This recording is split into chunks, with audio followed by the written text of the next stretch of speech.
নমঃ। ওমে নমঃ লোকনাথ ব্রহ্মচারীর জীবনী গ্রন্থ কি জয়। অভয় ব্রহ্মচারী কথনে।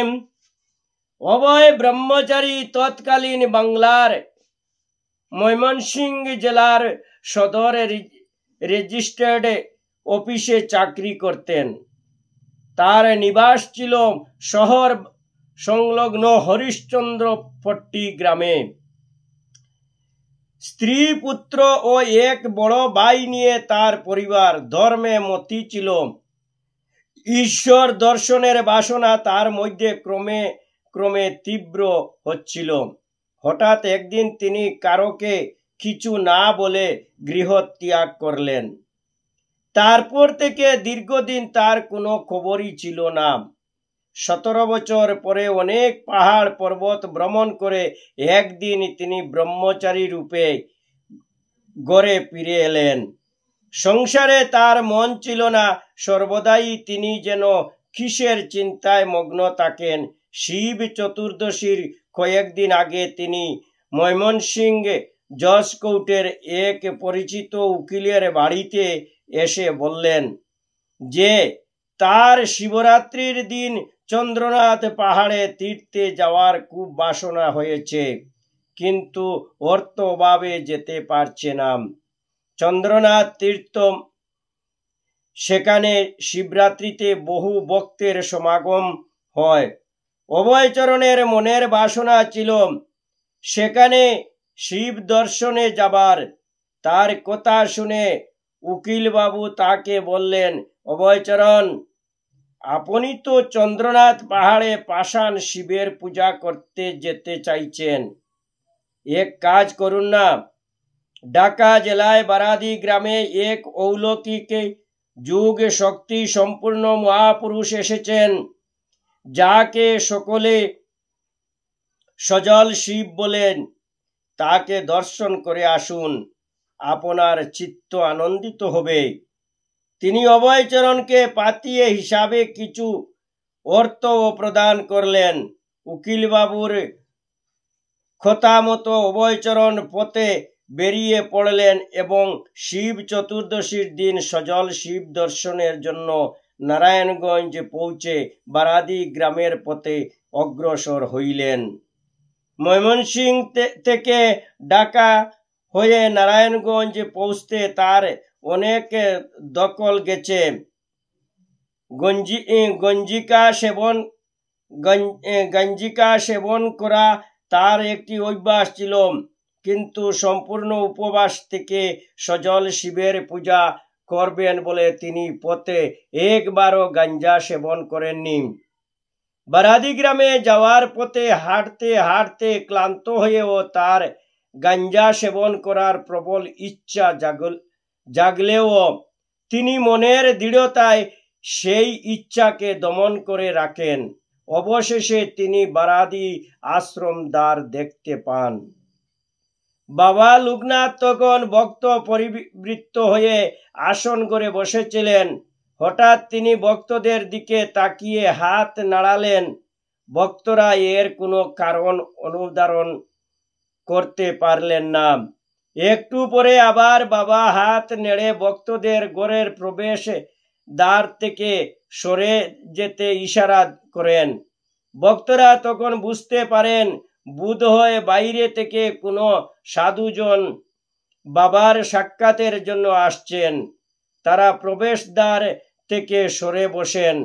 এরপর বাইরের দিকে তাকিয়ে দেখেন একজন সাধু দ্রুত গতিতে বাবার ঘরের দিকে আসছেন। তখন তারা বুঝতে পারেন যে অন্তর্যামী বাবা এই সাধুর প্রবেশের পথের জন্য তাদের দ্বারের প্রবেশ পথ থেকে সরে বসতে ইশারা করেছিলেন। অভয়চরণ ঘরে প্রবেশ করে বাবার সম্মুখে গিয়ে প্রণাম নিবেদন করে আসন গ্রহণ করতে যাবেন। এমন সময় ব্রহ্মচারী বাবা বললেন, হায়, আরে অভয়চরণ, আজ তোর এখানে আসতে খুব কষ্ট হয়েছে তো? অভয়চরণ মনে করলেন ব্রহ্মচারী বাবা বোধহয় তার পথশ্রমের কথা বলেছেন, কিন্তু পরক্ষণেই বাবা বললেন, অভয়চরণ, একটু গাঞ্জা সেজে নিয়ে আয় তো। এবার তার মনের ভুল ভাঙল। অবাক হয়ে তিনি ভাবতে থাকেন যে ব্রহ্মচারী বাবা তার নাম কি করে জানলেন, আর তিনি তো আগে কখনো এখানে আসেননি, বা তার পরিচিত কেউ এখানে নেই। তাছাড়া তিনি যে গাঞ্জা সেবন না করে এতটা পথ এত কষ্ট করে এসেছেন, সে কথাই বা বাবা কি করে জানলেন? বাবা কি করে জানলেন যে তিনি গাঞ্জা সেবন না করে থাকতে পারেন না? বিস্ময়ে গুড় নিয়ে তিনি ধীরে ধীরে ঘর থেকে বেরিয়ে গাঞ্জা নিয়ে আসতে যান। বাবা লোকনাথ তখন গীতা নিয়ে বারান্দার এক কোনায় এসে বসেন। ব্রহ্মচারী বাবার আদেশ পেয়ে অভয়চরণ ভালো করে গাঞ্জা সেজে নিয়ে এসে দেখেন যে বাবা বারান্দায় বসে গীতা পাঠ করছেন। তিনি বাবার সামনে এসে বললেন। সেই সময় এক দমকা হাওয়ায় গাঞ্জার কলকের ধোঁয়া গিয়ে বাবার নাকে প্রবেশ করে। বাবা তখন অভয়চরণকে বললেন, নে, তুই এবার গাঞ্জা সেবন কর। অভয়চরণ অবাক বিস্ময়ে দেখেন হাওয়ায় গাঞ্জার ধোঁয়া কেবল বাবার নাকেই প্রবেশ করেছে, অন্য কোনো দিকে যাচ্ছে না। তিনি বাবাকে বললেন, বাবা, আপনি প্রসাদ করে দিবেন না? বাবা বললেন, প্রসাদ করা হয়েছে। অভয়চরণ তখন বুঝলেন বাবার ইচ্ছা শক্তিতে গাঞ্জার কলকের ধোঁয়া হাওয়ায় বাবার নাকে প্রবেশ করে প্রসাদ হয়েছে। তিনি বুঝতে পারলেন বাবা লোকনাথ কেন লোকে সজল শিব বললেন। বাবার আজ্ঞায় তিনি আনন্দিত হয়ে গাঞ্জা সেবন করতে থাকেন। গাঞ্জা সেবন করতে করতে অভয়চরণ ভাবতে থাকেন তার চন্দ্রনাথ তীর্থে শিব চতুর্দশীর দিন যাওয়ার বাসনা ছিল, অর্থভাবে যাওয়া হলো না। যদি তিনি চন্দ্রনাথ তীর্থে যেতেন তবে এমন শিবযুগী মহাপুরুষ দর্শন করতে পারতেন না। বারাদি আশ্রমে এসে যেন তার সাক্ষাৎ ব্রহ্ম দর্শন হইল। এত বছর পাহাড় পর্বতে ভ্রমণ করে যে শক্তির সন্ধান করেছেন, আজ বারাদি গ্রামে এসে তার সাক্ষাৎ হল। তার আর পাহাড় পর্বতে যাওয়ার প্রয়োজন নেই। তার মনে হলো এখানে আসার পর যা যা ঘটেছে তাতে মনে হয় তিনি এই ব্রহ্মজ্ঞ পুরুষের শরণ পথেই আছেন। তিনি নিজে এক আত্মতৃপ্তি লাভ করলেন এবং আশ্রমে রাত্রিবাস করলেন। রাতে তিনি মনে মনে ভাবলেন কাল প্রত্যুষে এই সজল শিবের কৃপা ভিক্ষা করবেন। পরদিন সকালে বাবাকে দর্শন করে প্রণাম করেন তিনি বাবার কৃপা ভিক্ষা করলেন। বাবা লোকনাথ তাকে বললেন, তুই নিজেই তো একজন ব্রহ্মচারী, তুই আবার আমার কাছে কৃপা ভিক্ষা করছিস কেন? অভয়চরণ নিজেকে অভয় ব্রহ্মচারী রূপে পরিচয় দেন। ব্রহ্মজ্ঞ বাবা লোকনাথ ব্রহ্মচারী শব্দের প্রকৃত অর্থ অবহিত আছেন। বেদ অর্থে একজন কর্তব্যনিষ্ঠ নৈষ্ঠিক ব্রহ্মচারী সারা জগৎকে ধারণ করেন। একজন নৈষ্ঠিক ব্রহ্মচারী যে পথে চললেন, স্বয়ং দেবতারাও তাকে পথ করে দেন। কেবলমাত্র গেরুয়া বসন ধারণ করে সন্ন্যাসী হইলে ব্রহ্মচারী হওয়া যায় না। জগৎ ধারণ পালন করার কর্তব্যও তাকে পালন করতে হয়। সেই জন্য বাবা অনেককে বলতেন, আমি যেদিকে তাকাই কেবল আমাকেই দেখি। একজন ব্রহ্মচারী সারা জগৎ পরিব্যাপ্ত করে থাকেন। অভয় ব্রহ্মচারী সেই অর্থে এখনো ব্রহ্মচারী হননি। পাহাড় পর্বতে ঘুরে বেড়ালেও তিনি কর্মযুগে প্রবৃত্ত নন। তাই বাবা তাকে বলেছেন, তুই তো নিজেই ব্রহ্মচারী, তবে আমার কৃপা চাইছিস কেন? একজন নৈষ্ঠিক ব্রহ্মচারী নিজেই ব্রহ্ম, তিনি অন্যদের কৃপা করেন, কিন্তু তার কৃপা ও তার কারো কৃপায় প্রয়োজন হয় না। কিন্তু অভয় ব্রহ্মচারী কি বাবার কথার এই গুলো অর্থ বুঝতে সক্ষম হবেন? অভয় ব্রহ্মচারী মনে মনে ভাবলেন, বুঝেছি ঠাকুর, আপনি ধরা দিতে চান না তা তো হবে না। যাকে দেখবার জন্য আহার নিদ্রা পিপাসা সব ত্যাগ করে ছুটে এসেছি, মহাতীর্থ চন্দ্রনাথে না গিয়ে সজল শিবের দর্শন ও কৃপা লাভের আশায় উন্মত্ত হয়েছি, সেই পরম শিবময় পুরুষ আমায় প্রত্যাখ্যান করবেন? এটা হতে পারে না। যে জীবন্ত শিবের কৃপালাভের আশায় আমি কদিন ধরে উপবাস করে আসছি, আজ দেখি কি করে তিনি আমায় প্রত্যাখ্যান করেন। যদি আমার ভক্তি একনিষ্ঠ হয়, তবে আমার সাধ্য কি ধরা না দিয়ে যান। অভয়চরণের কৃপা ভিক্ষার আর্জিতে বাবা আর কোনো সাড়া দিলেন না। অভয়চরণ তখন বাবার দুয়ারে 3 বার মাথা টেকে আশ্রম ত্যাগ করতে উদ্যত হইলেন। মনে গভীর বেদনা নিয়ে তিনি ধীরে ধীরে আশ্রমের দ্বারের দিকে চলছেন। এমন সময় উপস্থিত ভক্তগণের মধ্যে একজন উকিল বাবাকে বললেন, বাবা, উনি তো গতকাল থেকে এখানে উপবাস করে আছেন। শিব চতুর্দশীর উপবাস করে প্রসাদ না খেয়ে উনি আশ্রম ছেড়ে যাচ্ছেন কেন? তখন বাবা লোকনাথ বললেন, ওকে বসতে বলো, ওর আহারের জন্য এক্ষুনি আহার মিলবে। বাবার এই কথা অভয়চরণকে বললে তিনি ব্যথিত হয়ে চড়া গলায় বাবাকে শুনিয়ে বললেন, আমি বামুনের ছেলে, 2-1 দিন না খেলে মরব না। খুব খিদে পেলে তিনি বাড়ি ঘুরে তিনি মুঠো চাল পেলে নিজে রান্না করে খাব। আমি এখানে খেতে আসিনি, যে জন্য আমার এখানে আসা, সে তাই যদি না পেলাম তবে কি জন্যে এখানে থাকব। অভয়চরণ প্রচণ্ড গাঞ্জাসক্ত ছিলেন। গাঞ্জা সেবনে না করে থাকতে পারতেন না। তবুও তিনি বাবার আজ্ঞায় একবার ভিন্ন ও সেই ঘর হতে বার হওয়া থেকে এখন অবধি আর গাঞ্জা সেবন করেননি। বাবা যখন তাকে নিজে গাঞ্জা সেজে আনতে বলেছিলেন, তখন তিনি ভেবেছিলেন এখানে তার অভিষ্ট অবশ্যই পূরণ হবে। কিন্তু পরদিনও কেন তিনি কৃপা ভিক্ষা মঞ্জুর করলেন না, সেটাই অভয়চরণ বুঝতে পারছেন না। তার মনের মধ্যে সব গন্ডগোল পাকিয়ে যাচ্ছে। এদিকে বাবা অভয়চরণকে কঠিন পরীক্ষা করছেন।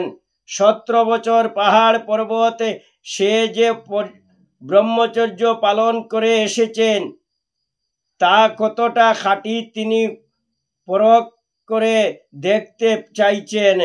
অভয়চরণ যখন বললেন তিনি ভিক্ষা অন্নে জীবন ধারণ করতে পারেন, বাবা তাতে খুশি হন। বুঝতে পারেন যে অভয়চরণের ব্রহ্মচর্য পালনে নিষ্ঠা ছিল, কিন্তু কর্মযুগে প্রবৃত্ত হবার মতো গুরুর অভাব ছিল। ভক্তকে ভগবান সর্বদা পরীক্ষার মধ্যেই পেলেন। জীবনের প্রতিটি মুহূর্ত পরীক্ষার মধ্যে দিয়ে যেতে পারলে তবেই তার কৃপা পাওয়া যায়। বাবার মনের ভাব বুঝতে না পেরে অভয়চরণ বাবার আশ্রম দ্বারের দিকে পা বাড়ায়। ঠিক সেই সময় একজন নারী রমণী নানাবিধি অন্নব্যঞ্জন ও মিষ্টান্ন বুকে সাজিয়ে উপবাসের পর বাবা লোকনাথকে নিবেদন করার জন্য নিয়ে আশ্রমে প্রবেশ করলেন। সারা রাত্রি উপবাস করে বাবার কাছে নিবেদন করে উপবাস ভঙ্গ করার জন্য সে নানাবিধি উপচারে বুগ নিয়ে এসেছে। বাবা লোকনাথ তার সিদ্ধি বলে জানতেন যে তার জন্য বুগ আগত প্রায়, সেই জন্যই তিনি অভয়চরণকে এতক্ষণ পরীক্ষা করেছিলেন। এবার বুগের থালা দেখে স্নেহভরা কণ্ঠে তাকে ডেকে বললেন, অভয়চরণ, তোর খাবার এসেছে, এবার খেয়ে উদর পূর্তি কর। সেই স্নেহভরা কণ্ঠস্বরকে আর অপেক্ষা করতে পারলেন না অভয়চরণ। তিনি অশ্রুপূর্ণ নয়নে উপবাস ভঙ্গ করার জন্য বাবার সামনে এসে বসতেই বাবা সেই রমণীকে বললেন, তুই সরে যা এখান থেকে। রমণী বাবাকে প্রণাম করে শশব্যস্তে ঘর থেকে বেরিয়ে এলেই অভয়চরণ সেই প্রসাদ খেতে আরম্ভ করলেন।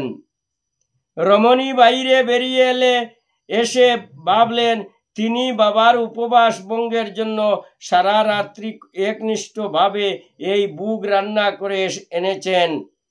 বাবা তার বুগ গ্রহণ করেছেন, কিন্তু অন্য একজন সাধুকে তা খাইয়ে দিলেন। তিনি এর কোনো কারণ খুঁজে পেলেন না। ভগবান কোনো কাজ কেন করেন তা ভক্তের বোধগম্য হয় না, কিন্তু তার কাজ সর্বদা ভক্তের মঙ্গলের জন্যই হয়। নর্মদা পরিক্রমার সময় উপবাস থেকে মামেশ্বর জ্যোতির্লিঙ্গের অভিষেকে পূজা করে স্ত্রীকে যেই আমরা গর্ভগৃহ থেকে নাট মন্দিরে বেরিয়ে এসেছি, একটি হনুমান এসে অনেক দ্রব্যের মধ্যে কেবল প্রসাদটি নিয়ে চলে গেল। আমি তার দিকে তাকাতেই মহন্তজি বলিলেন, এ অতি শুভ লক্ষণ। মামলেশ্বরের প্রসাদ হনুমানজিকেই খেতে দিন, এতে ভক্তের মঙ্গল হয়। রমণীর অনেক আকাঙ্ক্ষা করে বাবার জন্য নিয়ে আসা বুগ বাবা অভয়চরণকে খাইয়ে দিলেন, তাতে রমণীর কল্যাণী সাধিত হবে। এদিকে অভয়চরণ পরম তৃপ্তি সহকারে বাবার সামনে বসে প্রসাদ খেতে থাকলেন। প্রায় অর্ধেক খাওয়া হয়ে গেছে। বাবার হয়ে যাওয়ার পর বাবা তাকে বললেন, এ যে কায়েতের মেয়ের হাতের রান্না খাচ্ছিস অভয়চরণ। এ কথা শুনে অভয়চরণ বললেন, আমি তো ঠাকুরের প্রসাদ খাচ্ছি, চণ্ডালের মেয়ের হাতের রান্না হলেই বা দোষ কি? বাবা লোকনাথ অভয়চরণের এই উক্তিতে অতিশয় আনন্দিত হইলেন এবং তার জন্য জ্ঞানের পরিচয় পেয়ে খুশি হইলেন। অভয়চরণ বুগ খেয়ে পরিতৃপ্ত হয়ে সেদিন আশ্রমেই থেকে গেলেন। তার মনের মধ্যে আলোড়ন চলতে থাকল যে বাবা তাকে অভীষ্ট কৃপা দিয়েছেন না, অথচ তার প্রতি স্নেহপূর্ণ মনোভাবও দেখাচ্ছেন। তাকে নিবেদন করা বুগ তিনি অভয়চরণকে সামনে বসিয়ে খাওয়ালেন। তিনি বুঝতে পারেন বাবা নিশ্চয়ই তাকে পরীক্ষা করছেন। একজন ব্রহ্মচারী মহাপুরুষের কৃপা পেতে গেলে তাকে পরীক্ষা তো দিতেই হবে। তিনি মনে মনে দৃঢ় প্রতিজ্ঞ হন যে বাবার যে কোনো পরীক্ষাতে তাকে উত্তীর্ণ হতেই হবে, এবং এজন্য তিনি কিছুদিন আশ্রমেই অবস্থান করলেন। তারপর একদিন সকালে বাবার দর্শন করে অভয়চরণ বিদায় চাইলেন। বাবা তখন তাকে বলিলেন, হারে অভয়চরণ, যার জন্য তুই 17 বছর পাহাড় পর্বত ঘুরে বেরিয়েছিস, তা কি তুই পেয়েছিস? অভয়চরণ বাবাকে বলিলেন, না, তা পাইনি। বাবা তখন অভয়চরণের ডান হাতের কজিটা নিজের ডান হাতে ধরে বললেন, যার জন্য ঘুরেছিস তা তোর ডান হাতে বেঁধে দিলাম, আর তোকে ঘুরতে হবে না। শুধু ঘুরে বেড়ালে কি হবে রে? জানবি কর্মই ব্রহ্ম, কর্মের মধ্যে দিয়েছে ব্রহ্মকে জানতে হবে, তাকে পেতে হবে। এরপর তিনি রজনী ব্রহ্মচারীকে ডেকে বললেন, রজনী, তুই অভয়চরণকে সঙ্গে নিয়ে যা, বুঝিয়ে দে তুই এখন কি কর্ম করছিস, আর ওকে বেশ করে খাওয়াইয়ে দিস। তারপর অভয়চরণকে বললেন, শুনো অভয়চরণ, রজনী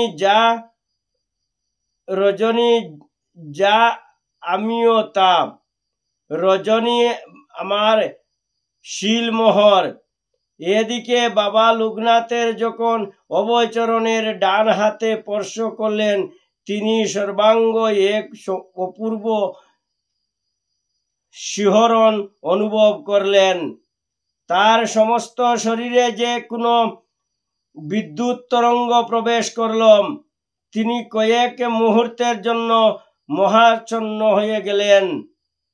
তার মুখ দিয়ে কেবল অস্ফুট শব্দ বেরোত না, কর্মই ব্রহ্ম, কর্মই ব্রহ্ম, আজ থেকে আমি কর্মযোগী, এখন থেকে আমাকে কর্মযোগী নিজেকে নিয়োজিত করতে হবে। বাবা লোকনাথ তার হাত ছেড়ে না দিলে অভয় ব্রহ্মচারীর হাত ছেড়ে না দিলেন অভয় ব্রহ্মচারী। এবারে ব্রহ্মশক্তির অংশ পেয়ে অভয় ব্রহ্মচারী নামে যে পরিচিত হন, তার প্রবৃত্ত হবে বাবা লোকনাথ প্রদর্শিত পথে। তারপর মনের ঐকান্তিক বাসনা এতদিন পূর্ণ হল।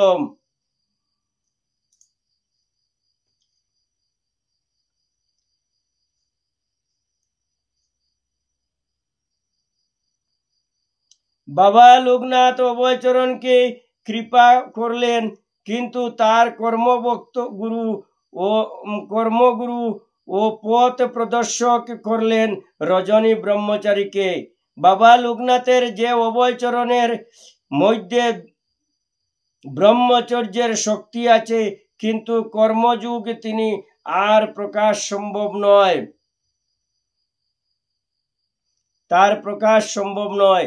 তিনি তার মধ্যে শক্তি সঞ্চারিত করে দিলেন, যাতে অভয়চরণ কর্মযুগে সফল হতে পারে। এ তার ঐতিহাসিক কৃপা। একজন ব্রহ্মচারী ব্রহ্মজ্ঞ মহাপুরুষের থেকে যখন যোগ শক্তি কোনো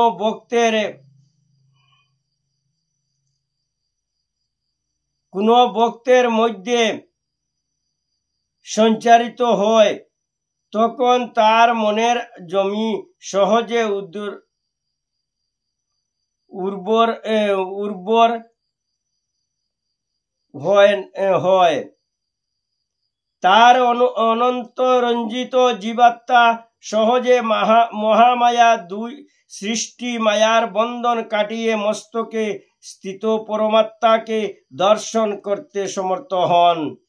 বাবার এই কৃপা অভয়চরণকে সাধন পথে এক কথায় অনেকখানি এগিয়ে চলল। বাবার থেকে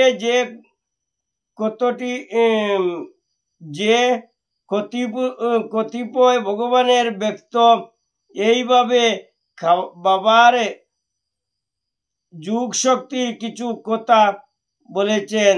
অভয়চরণ তাদের মধ্যে প্রকাশ করছেন।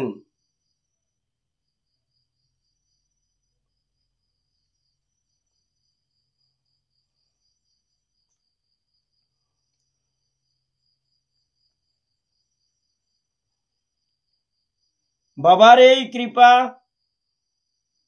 অভয়চরণকে সাধন পথে এক ধাক্কায় অনেকখানি এগিয়ে দিল।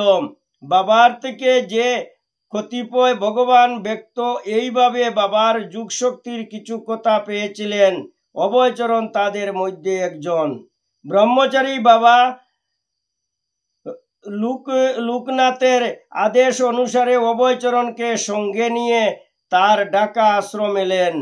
অভয়চরণ সেখানে 3 দিন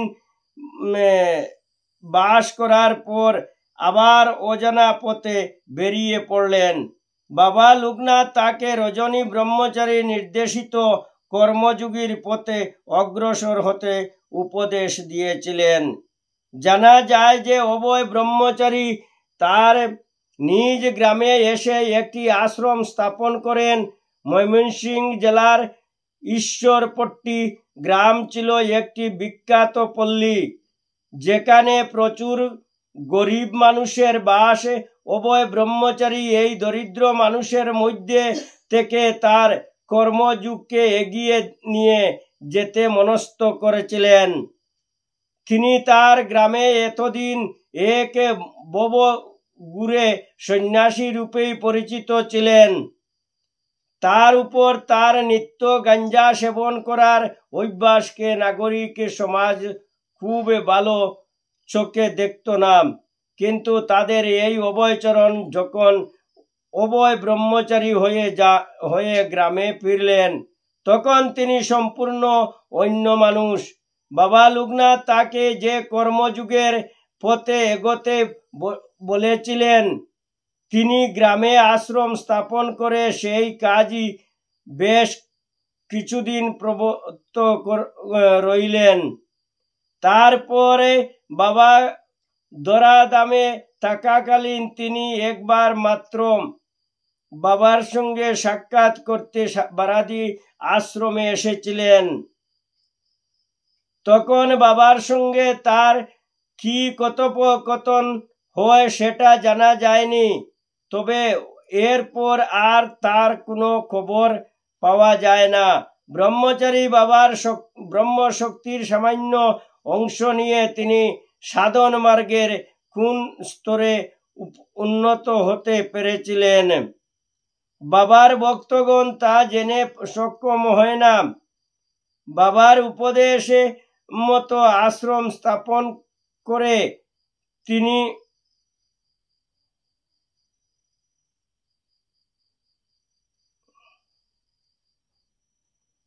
আশ্রম স্থাপন করেন।